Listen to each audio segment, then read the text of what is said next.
Neglecting your motorcycle spark plugs can lead to all kinds of running issues. Replacing these little guys is straightforward, but there are a few ways you could screw it up. Let's make sure that plug swap goes smoothly, shall we? Let's open up the shop manual.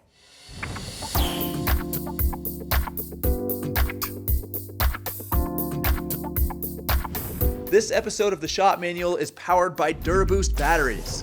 Get 10% off your DuraBoost purchase at RevZilla.com with discount code 10OFF-TSM. As the miles rack up, the spark plug's center electrode and ground strap erode, widening the gap. That can cause hard starting, reduce power, and increase fuel consumption. So yeah, you really do want to replace these on time.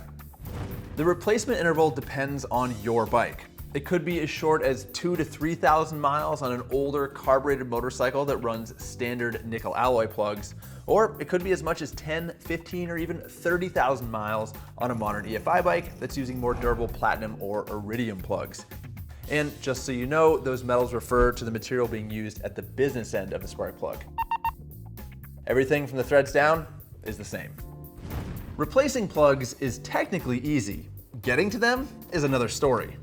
On many modern motorcycles, like my Versys 650 here, you have to remove a bunch of bodywork, the gas tank, and the air box to even see the spark plugs.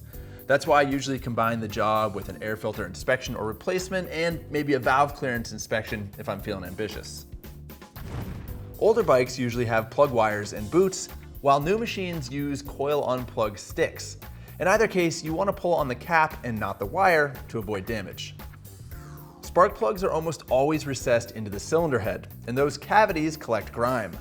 Blow the area out with compressed air or even canned air before you unscrew the plug. Otherwise, that debris could fall into the combustion chamber, and you don't want that. Once the hole is clean, you can remove the spark plug. A standard deep socket can work, but a dedicated spark plug socket is slimmer, and more importantly, it has a collar that's going to retain the spark plug.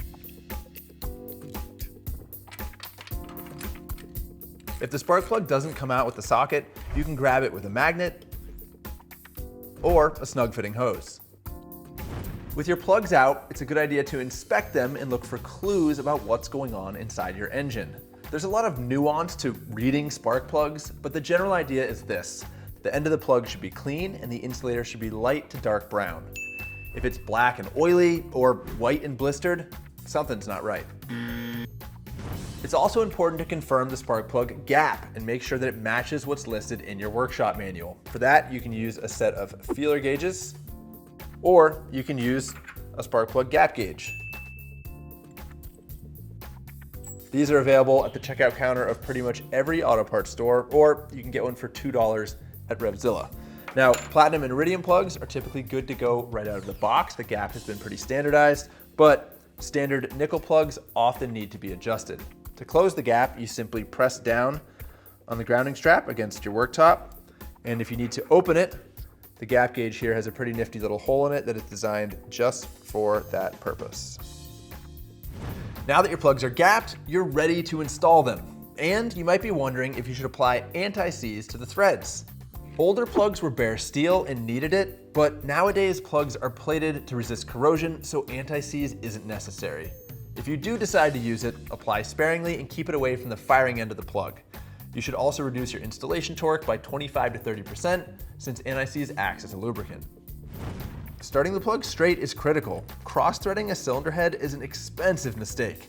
That's why I recommend threading it in by hand and not with a wrench. A hose can help if access is tight or you can't get a straight shot at the plug hole. When you're ready to tighten your spark plug, you can find the torque spec listed in your workshop manual or perhaps on the box the plug came in. And odds are it's going to be between 8 and 14 foot-pounds. And you might be thinking, great, I've got a torque wrench. It goes from 10 to 100 foot-pounds. Unfortunately, this isn't the right tool for the job since these wrenches aren't accurate at the extreme ends of their range. Instead, you would want to use a more delicate inch-pound torque wrench, or you could use the time-tested touch and turn method. You screw the spark plug in by hand until it's seated, and then give it another 1/4 to 3/4 of a turn with a wrench. But keep in mind, this method is only for new spark plugs with a fresh crush washer. Finally, press the coil sticks or plug boots back on.